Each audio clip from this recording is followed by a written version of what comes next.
I love getting to say, first, we're going to worry about our policy and procedure on policies and procedures. And everybody's like, seriously? Yeah, that's where you start. And then you got to implement them. And you got to follow up and you got to audit them and review them. It's an ongoing process. You're listening to the Help Me with HIPAA podcast, where HIPAA and humor collide to make learning fun.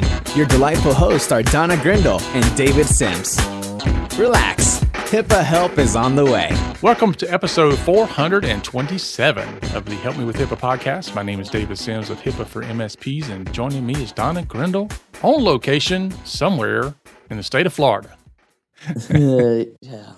It's like finding Waldo. Where's Waldo? Where's Donna? I know. So you're down near what? One of the capes, right? I'm actually look out my window, and across the river is the Kennedy Space Center. Okay. Where Cape Canaveral, we're going to a conference at the Space Center. Shout out to our friend Kendra Seiler, who is the head of Com Health IT, that is hosting the conference at the Space Center. Assuming the weather's okay, we're also supposed to get to see a launch tomorrow from over there. Yeah. Nice. So we'll have to see. I know the weather makes them move things around, but it should be an interesting day. And we're going to talk with people about developing the workforce in Florida, which is something Kendra's involved in. Mm-hmm. And we're going to see some of our other 405D folks and an MSP that we do business with, Sterling MSP. Shout out to you guys. So it seemed like the right time to talk about this, what we're going to discuss today. Yeah, today we're going to be talking about what is a CHMSP. What is it? What it is. And so we'll discuss that more and talk about why it's important for you as an MSP, but also why is it important if you are hiring or employing an MSP. Even if you have your own internal IT folks, it's important. So just because you don't deal with MSPs and you have your own IT team, it's still important to understand what this is. So don't let the MSP part throw you too bad. It's for tech people. People that you trust to take care of your computers. That's what it's for. Absolutely. So we do want to say thanks to our donors. We appreciate your support. And if you want to help us with that, you can go to helpmewithhipaa.com. You can help me with HIPAA. Oh, man. And leave us a review. We haven't got any of those in a while because we don't ask very often. But that is the way that we know that you're listening and you love us. Yeah. And spread the word. Absolutely. So let's jump right into our HIPAA briefs. Hey, you like to jump into the briefs. I know it's hard not to make a joke with that, even when you try not to. Yeah, no, you laugh, right? It's like one of those things. It's like sometimes you find yourself laughing at yourself, even if no one else is around, don't you? Yeah, happens quite frequently. Yeah. So our HIPAA brief for today, as we have, sometimes do or often do, kind of blends right in with what else we're talking about in the bigger picture. But is it important that my BAs really understand HIPAA? Yes. Okay, moving right along. Or maybe it should be, why is it important? Yeah. BAs really? Yeah.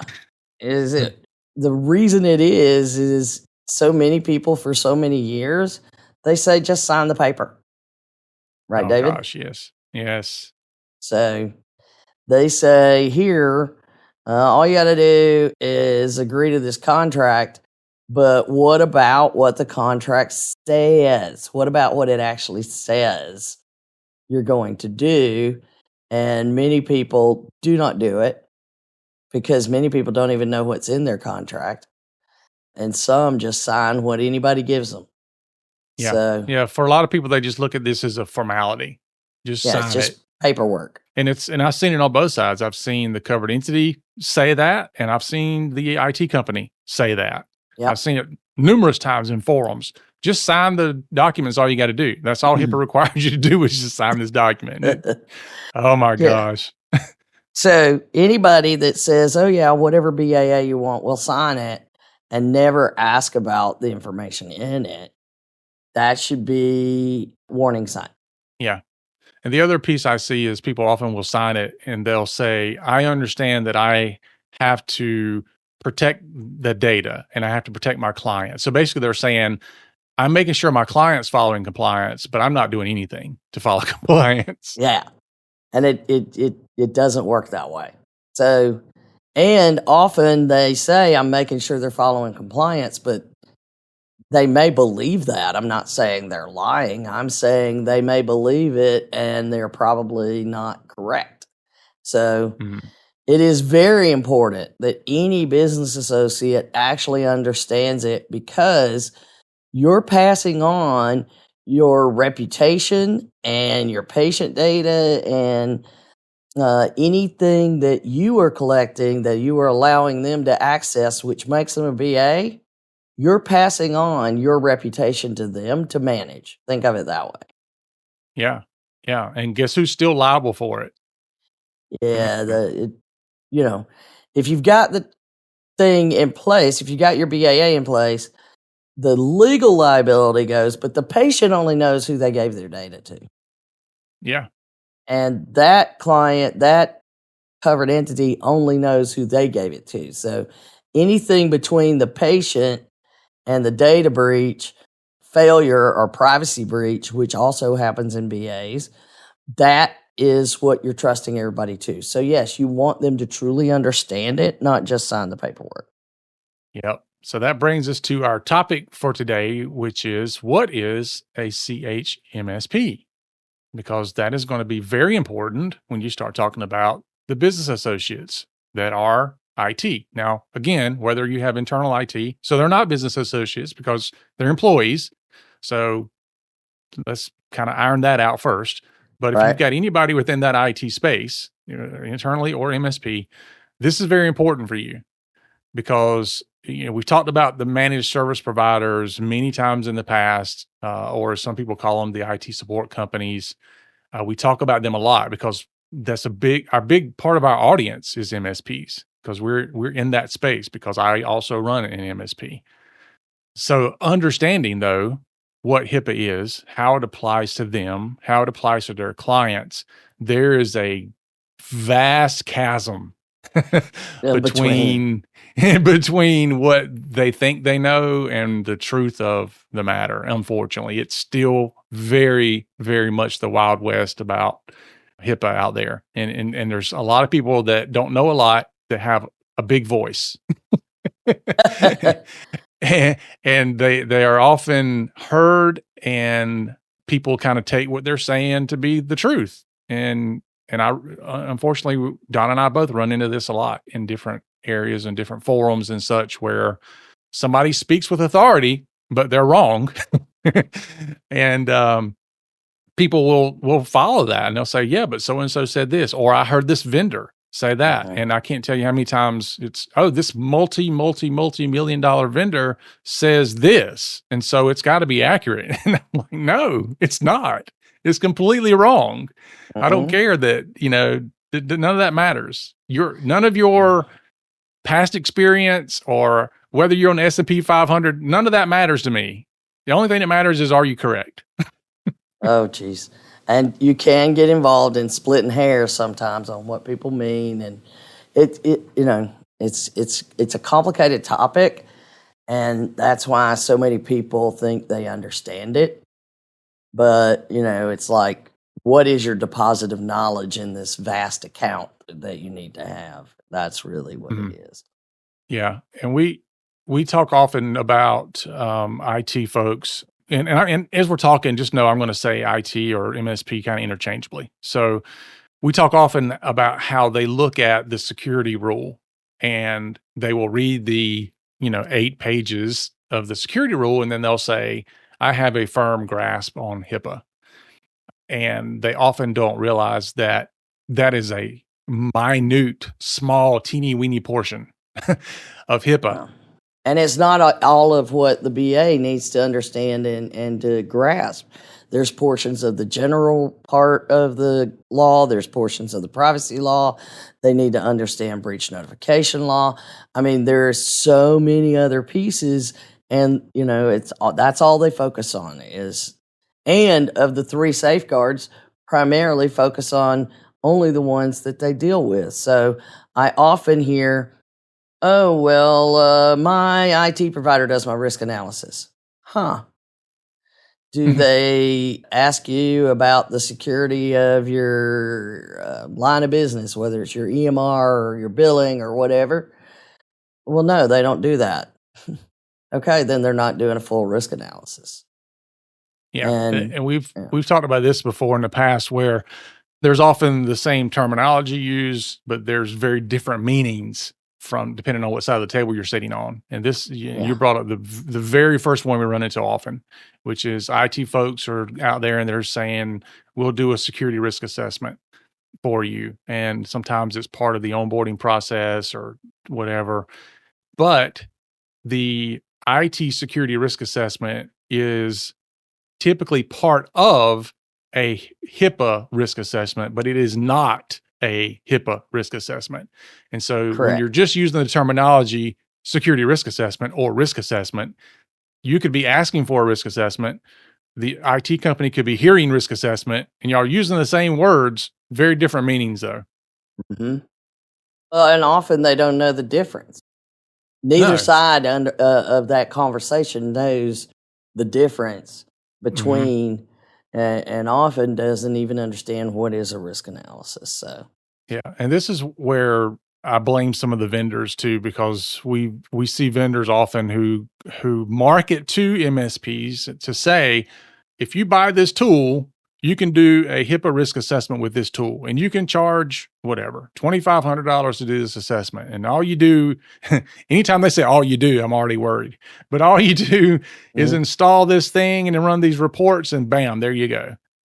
That is so far from what a accurate and thorough risk assessment looks like. Yes, it is very far. So that is why, knowing all of this, while we do talk about things that drive us nuts, we also try to figure out if there's anything we can do about it, which is why we volunteer for the 405D. We're trying to do something about it. And we offer this free of charge. We're trying to do something about it. Well, enter now CHMSP so we can try to do something about this problem. And it's taking it to the next level, above and beyond us saying, come to our boot camp and you'll understand more. Then many people come to boot, oh, you don't need to do all of that. And then, then they're having to do it upside down and sideways. But we have now partnered with AIHC that does a CHMSP. David, you want to go through the acronyms? Yeah, absolutely. So the American Institute of Healthcare Compliance is who manages the credentials for the CHMSP. And by the way, CHMSP is certified in HIPAA for managed service providers. And so you may hear it referenced as certified HIPAA MSP or whatever, but we're not saying you're HIPAA certified. We're saying you're certified in HIPAA for MSPs. Meaning you understand as an MSP, as an IT provider, IT person, you understand intimately how HIPAA applies to you and how it applies to your clients in the way that they expect you to be able to help them. And what we've done is we've taken this course that we've created and we've done something different than anybody else on the market, which is we went to an actual healthcare accreditation firm, so American Institute of Healthcare Compliance, and we said, we want you to look at this and we want you to actually do the exam, do the certification for these people, not us. Because, we always tell you, you need to have a third party that's looking at your stuff. Like if I'm your IT provider, then don't ask me to audit my own IT that I'm doing for you. Have somebody else do it, and it's not because I'm trying to hide anything. It's just sometimes it's better to have another set of eyes on it. And this is a similar thing. There's tons of companies out there that created their own certification, and they certify you based on their content and their exam and their this and their that. This is the only one of it in existence that an actual healthcare compliance certification firm has taken and certified. This is the only one of its kind. And so that's very exciting, because when you're an MSP or you're an IT provider, not only are you getting the training and you understand it, but you're getting a level of certification that says, I understand this beyond what the other people in the market understand this, because I have this certification. And it's not easy. This is not an easy certification at all. One of the things that we pride ourselves on is, whether we're doing the HIPAA boot camp or the PRICET boot camp or the CHMSP training, we pride ourselves on very, very comprehensive training. Mm-hmm. Yeah, there's a reason our boot camp is not an afternoon. It's intense training, and on this course we built and then we gave it to them, and they worked with us to make sure the questions that they were asking went with the training, but they're also managing CEUs and all of those other things, and they proctor the test. It's great. So if we ever fail, they can work with these things, ongoing, and continue the training even without us in another way. So yes, we're involved because we made a really cool training class for it, but all that training class had in it is what we would normally teach an MSP at one of our boot camps. It's just we did it on demand. It is not the live course, and our live boot camps are not MSP specific always. So we found a middle ground, a little bit best of both worlds. Mm-hmm. So, David, are you saying that if they go get this CHMSP, they don't have to worry about HIPAA anymore, that they can say they're HIPAA certified or any of that kind of stuff? Is that what you're saying, David? That is absolutely not what I am saying. Okay, you are good. not HIPAA certified. There is no such thing as a HIPAA certification. Don't ever fall into that trap. And I am, I even hesitate to even have you put a seal on your website, because I want people to fully understand what this is and what it's not. So you have to be careful, because you're going to have some people out there that understands there's no such thing as a HIPAA certification. And if you're misrepresenting that, it's going to make you look so bad.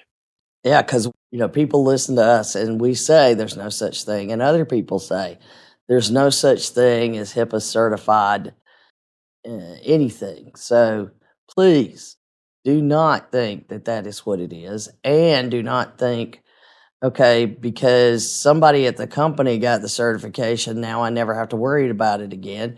It's not that easy either. You need to maintain people on staff and more than one, or if you're a small shop, great, it's just you, but you maintain it and do the work. You can get the certification and then choose not to do the work. That would be also another bad choice.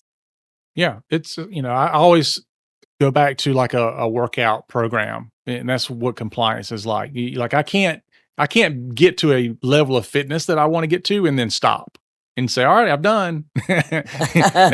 now I'm going to stay fit for the rest of my life because I did it one time. It's a continual program. And it's the same way with compliance. There's no finish line. It's, you can get there but you got to maintain it. You can't stay there unless you do the maintenance. That's why we work constantly to stay there ourselves and help other people stay there. Right.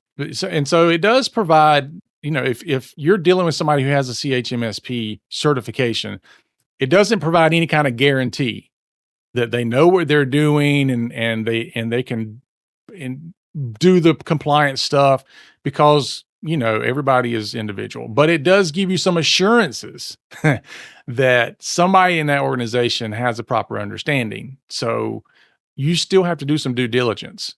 but it's kind of our way of saying this is a big step in the due diligence, They've been told process. Yeah, I mean, it's not an easy course and it's not an easy certification to get. So just getting it itself is a big plus in the due diligence column, but you still need to make sure you're doing it, because if they got a certification, let's say 3 years ago, and they've not done anything since, then their level of understanding and knowledge is probably diminished in that time frame. So, definitely diminished. yeah, even though in order to keep that certification, they do have to do annual training, but I'm not saying that some people could potentially use the seal and say they are and not have kept that up. So again, due diligence always required. Trust but verify. Yeah. When did you get your certification, and is it current? Yep. Let's ask those questions. So if you're going to take, you think that you got it. I don't know that we had my team take the test as guinea pigs when they created the test. And David and I even took the test. I passed it. Yeah. I think I missed one question. I was so upset with myself. But, they have constant training and constant reviews by us, and particularly having to listen to me all the time. But even they were like, oh, this is not an easy test. No. So it means that you actually understand if you can answer it. So in doing that, because the test is based on the course we wrote, let's talk about the course. 13 sessions with multiple modules in each session. So, yeah. Yeah, not your 30-minute, watch it while you're having lunch type of thing. No. In fact, I just did the math on it not long ago, and it's 17 hours right at. I think it's just a tad less than that. 17 total hours in the course. That's how comprehensive it is. Yeah, so it's definitely one of those things where, like my certified in healthcare privacy compliance, I can manage a lot talking about my background in technology and all that I've done, but I wanted to prove privacy as well. I went to a crash course, in privacy, 3-day course, and then took the proctored exam. Wasn't easy. And that's exactly the way we've kind of structured this, is a similar type approach, because, I feel confident that I know the privacy things when I finish that certification. Yeah. So what do we cover in those 13 sessions? Well, everything from, the basics of HIPAA.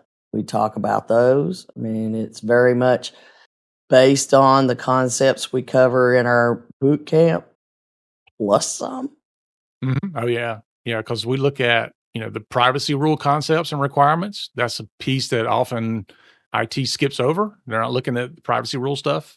They're looking at security. So we look at that. We're looking at one of the most eye-opening sessions is the OCR data request. Oh, yeah. example. Yeah. And I love that one. But we go over an actual OCR letter requesting information due to an investigation. And that is very eye-opening, because if you can't answer that, then you got work to do. Yeah, and doing that at the beginning, somebody suggested that in our boot camp. We used to do it at the end. Now we bring it in at the beginning to say, look, here's the basics of what's going on, but here's why we're doing everything. Because that is pretty comprehensive, but it wouldn't be the only time you're asked. Right. You could be asked for other reasons and not have anything to do with OCR. But it does show you that when there's a data breach, and by the way, we use stuff that came right from an OCR letter. These are the real things, not us making them up. And then it's like, now sit up and pay attention is what that really does. It's kind of help you see it.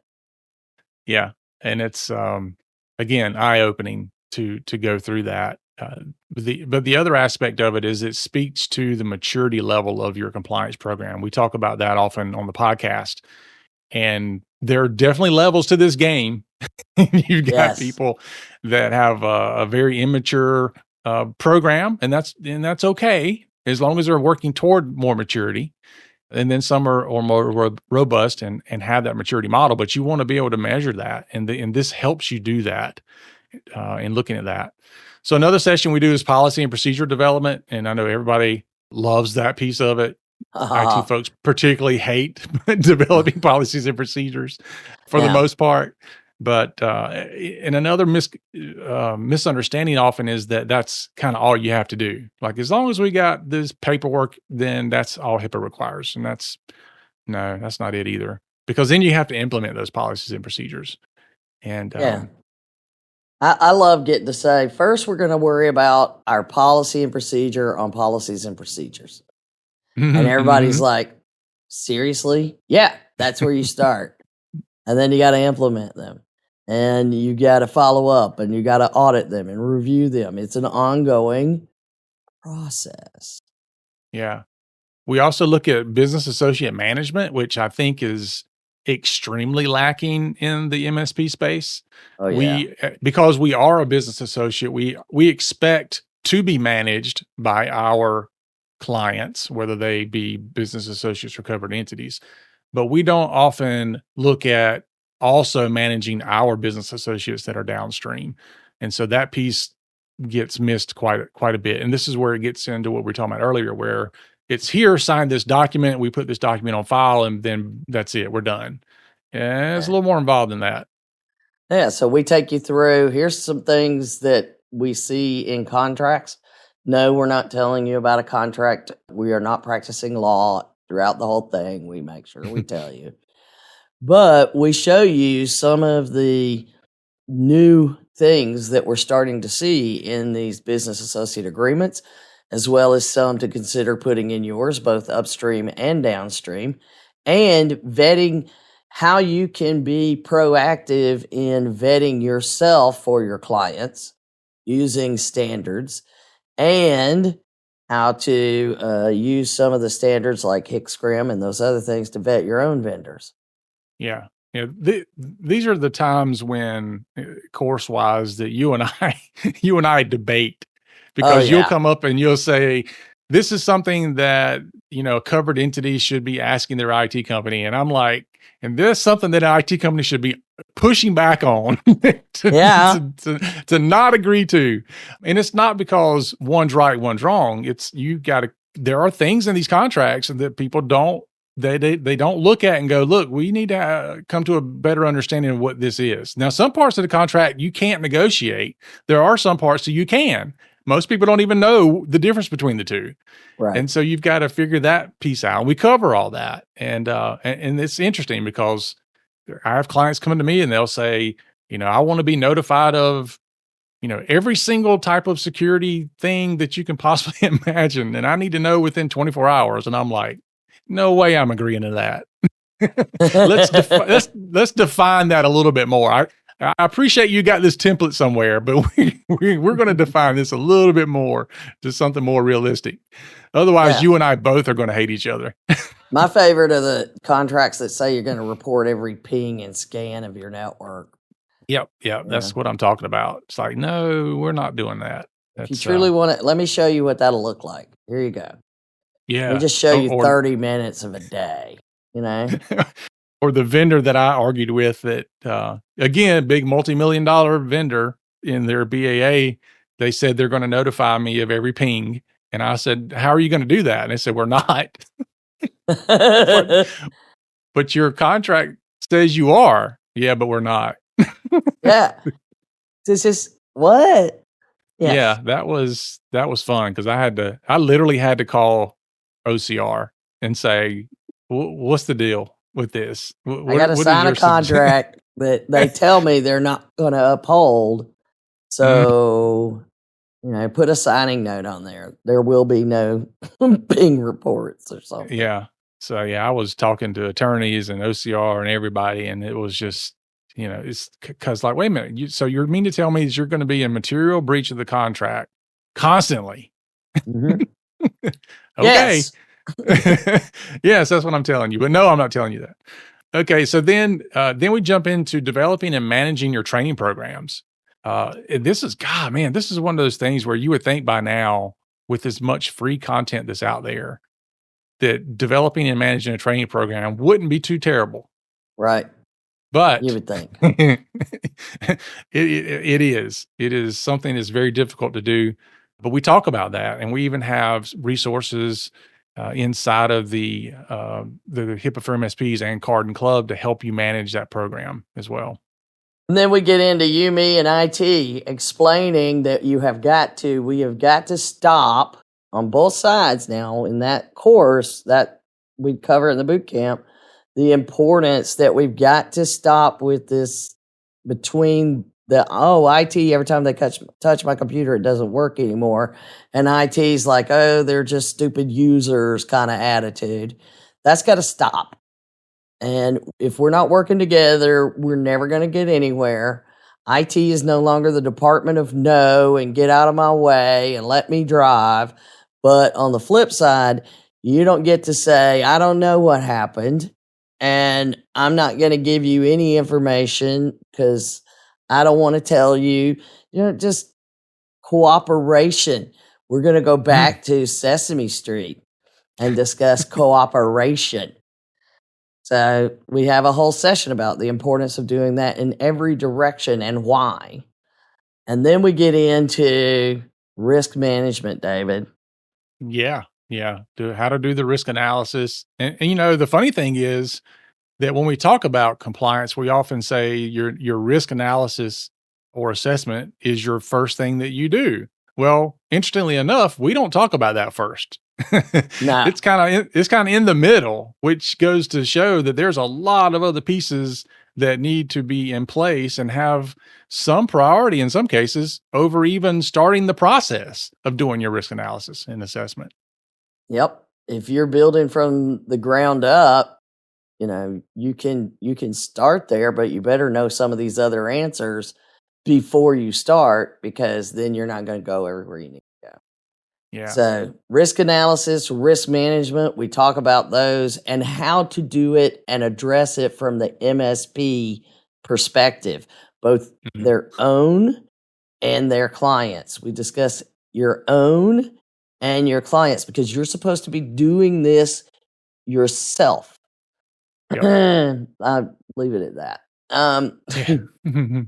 Yeah. And then we have a fairly new training that we've put together called Understanding RecSec, or Recognized Security Practices. And this is something that come out in 2021 because of a high-tech amendment. And it's some fascinating things that most people still have no idea even exist. And we talk about the NIST cybersecurity framework. We talk about the 405D HICP, or HICCUP as we call it. Yes. And talk about those frameworks, how they are more important now than ever before in more ways than one, and how you have some benefits, not just protecting you, but there are other tangible benefits from doing these programs because of this new high-tech amendment. Yes, you are correct, David. And then after going through recognized security practices, again pointing out this is what you can do for both yours and your clients. And one good thing would be able to do packages. And we even talk about how to gather the service packages that you do and what to include if you want to help people get to the point that they can attest to recognized security practices. Yep. But then we get into everyone's favorite. Yeah, the incident response planning. And this topic has come up a lot recently for a number of reasons, but most of which we are starting to see other industries, particularly people who are trying to get cyber insurance, and people that are like in the accounting firm world. There's some recent, being in the last year or two, things that's happened that's really pushing the fact that you need to have an incident response plan. And I had a client reach out to me a couple weeks ago, and they said, "So do you have an incident response plan that you can give me? And I'm like, no, this needs to be your incident response plan, not my incident response plan. What are you going to do when things happen? And often we usually hear, well, when XYZ happens, I'm calling, fill in the You. blank. And that's not, and that's not the incident response plan that you really want to have. And Nah. so it's very important to have that incident response plan on paper. And I also recommend, and we talk about this, conducting tabletop exercises using the incident response plan that you created. That will help you a lot. Otherwise, the only way you know if it works or not is in the middle of a crisis. And that is a bad time to test it out. Yeah, that's not when you want to find out. Oh, my spare tire. What do you mean? Are we supposed to have one of those? Oh, We're supposed to have one of those. Oh, it's supposed to have air in it or hydrogen in it or something in it. That's what it's like. Speaking of which, I'll never forget the time that I had a flat tire and had a spare. But one thing I didn't check was to whether or not I had a jack. Oh. See, that's what incident response is all about right there. Yeah, because I lifted up the carpet and I'm like, yeah, there's a spare tire. I'm good. Didn't look to see whether or not I had a jack. So didn't work out very well for me when I had a flat. Yeah, I had a friend who had a flat, and I'm like, well, where is your stuff? Well, it's a brand new car. I don't know where it is now. This will tell you how long ago it was. I'm like, well, where's your instruction manual? They dig around and give me a VHS tape. That's not helpful right now. But it goes with the car. Oh, that's cutting edge. Yes, I get it. Back then, that would be. But yeah, so having one, if David gives you a plan and we give you a template to work from and then explain how you go through and make these decisions, that you need to fill in these areas and make these plans. And I love that people are like, well, I have a backup. No. Well, I'll just call IT if we lose all our computers. They can get us new ones. Really? Can you? 50 computers? And how long will that take, David? It depends on the day of the week, honestly. It wouldn't be just tomorrow. And no. If I called you today and said, I need you to get me 50 computers, all configured for my network with the security and all those things, ASAP, David, when would you best guess that you could get them here, making extra effort that I'm willing to pay for? Probably at best a week, probably more realistically 2 weeks. Yeah, there you go, people. So that's what you have to plan for. There you go. But disaster recovery, business continuity, incident response, we go through all of this. Yeah. And this is where we talk about what actually is disaster recovery and business continuity, because people don't understand what all that entails. And when we go through these sessions in the boot camps, people always say, I never thought of half of this stuff. We know. We know because we know of incidents and people who these things have happened to. That's right. Almost everything we have is built off of real world things that have happened. Well, and the other thing is there's plenty of times where we're like, well, we would have never thought of that. So there's great ideas that we get from folks in our boot camps and in our classes, which are like, hey, I saw somebody that does da-da-da. Could we do that? Oh, yes. Great idea. Let's do that. Yeah. And this is definitely one of those areas where you want to be talking with your IT people, internal, external, doesn't matter, to understand what do these things look like? Because if you do have something where you need to have a continuity of business, how does that look? Because you might say, well, we got a backup of our data. What you don't understand is the backup of your data is going to take you a week to recover to get back up and running because of the backup. And we run into that quite frequently where people have backups. They just don't realize what it takes to actually recover those backups. Yes, exactly. So then you're assuming, well, IT's got that. yeah, they may have it, but guess what? That couple of weeks that it's going to take to get that done, you still need to operate. And Mhm. I don't know any MSP that will do that plan for you. No, no. We had a company called us not long ago. It was last year, but it was a construction firm, and they had backups, and somebody had done. You could tell they had the no budget IT. Like, we don't have a budget for that. But Yeah. they had backups and they had the data. The problem was it was all file folder backups, and it was all stored somewhere that also had a limitation on the bandwidth they would allow you to use to pull. And so even though they had all the data backed up, it took 4 full days to bring that Wow. data down. And that's before we could even start on anything. Well, that's wow. That's all I can say Yep. is wow. Yep. And some people say, well, I'll just call them and they'll ship me a drive with all my data on it. Sometimes that is an option, other times not. If it is an option, what does that really look like? Because that might mean, yes, it's going to take us a day to pull it down, and then we'll ship it to you, and then you'll have it within another day. So you're still looking at 2 days of downtime before they Yeah. can do anything. So you got to Before you understand all can that. start to restore, and it's not like restore takes 5 minutes. You're right. Yeah. So you just need to understand what all that looks like. And if you're okay with that, because I've had clients say, I'm okay with being down for a week. And I've had other clients like, I can't be down a minute. Yeah. What do you mean? Yeah. Yeah. So, So those are very different ways to handle business continuity, depending on what your tolerance is. yeah, it's one of those things where anybody that thinks that they've thought of everything and they have a plan, they don't. The only thing that's certain is you haven't thought of everything and it will not go smoothly. Those are the two certainties of a major incident, period.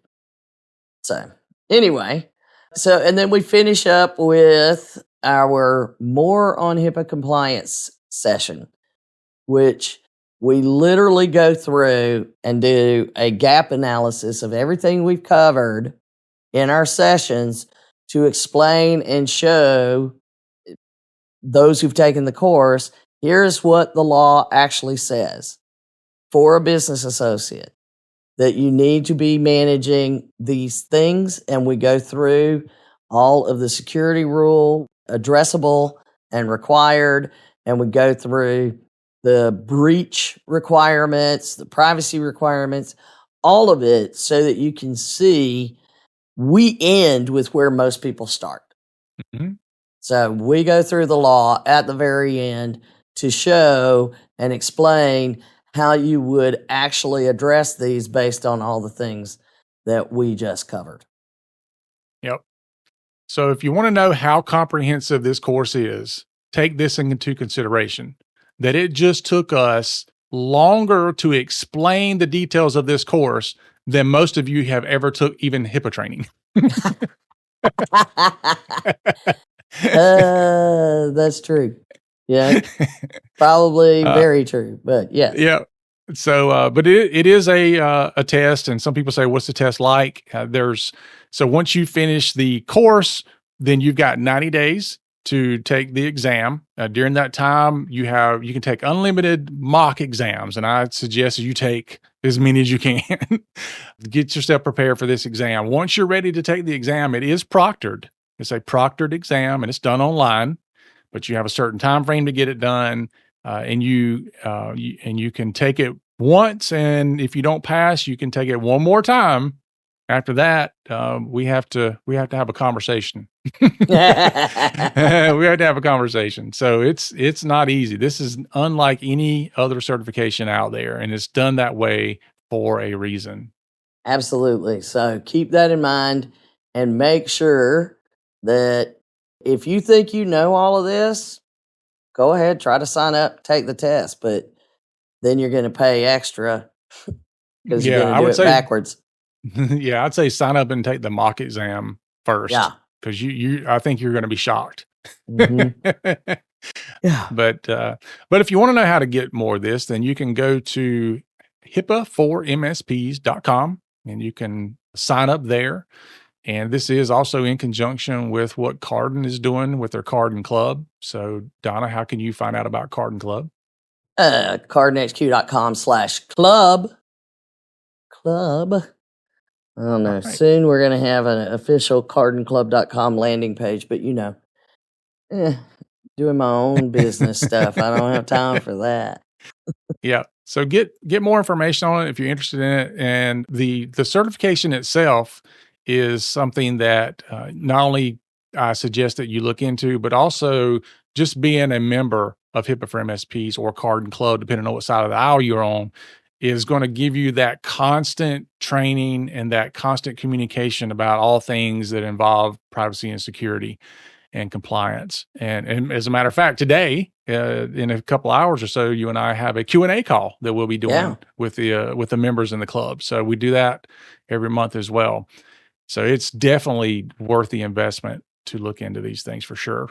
We're calling it your support group for people who have to manage this compliance stuff. So certainly not something that the average workforce would be part of. And there's, it's all the people who, when you say, what training has your compliance officer had? And they say, same as everybody else, there's some concern there. So that's what we have.